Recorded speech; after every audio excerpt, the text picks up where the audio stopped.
Welcome guys, it's Ayla here, and today I'd like to show you how you can generate snow loads in RFEM.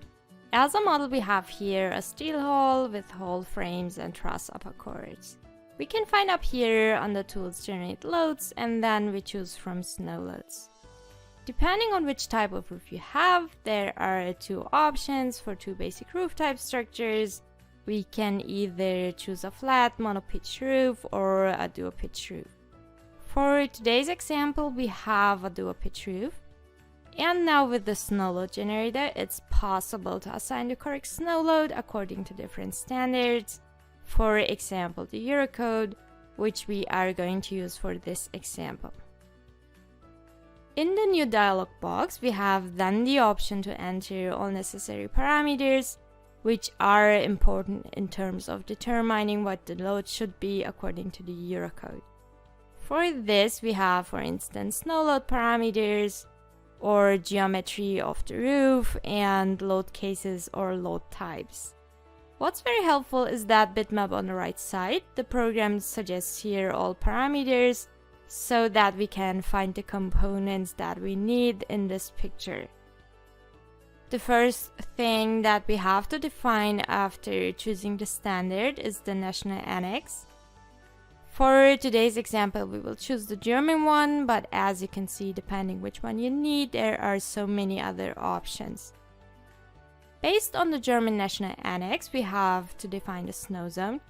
And again, the program has here an additional tool so that we can open a map if we click here, which contains, for today's example, the German snow zones. We will leave the other components as they are set on default. And moving on, we can find on the right side here the option additional snow loads. And if it's necessary, we can determine a drifted snow load, or we have also the option for snow overhang or snow guard.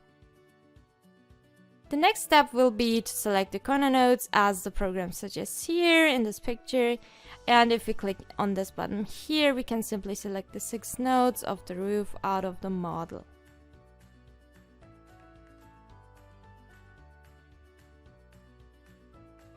Now on the load cases to generate, we choose the load case snow.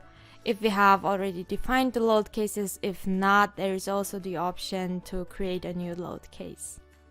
As load type, we have member loads, and down here we can remove the influence from either single members by individually clicking them, or we can use this option here so that all members which are parallel to a reference member will be excluded from this load.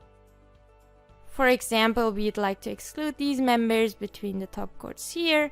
All we need to do is just to select one of them, and the other ones are getting excluded automatically so that they are not considered for the load anymore. Then we click OK and the program will generate the snow loads as they are displayed graphically here on our model. So guys, thank you for watching, and if you like this video, don't forget to like and subscribe.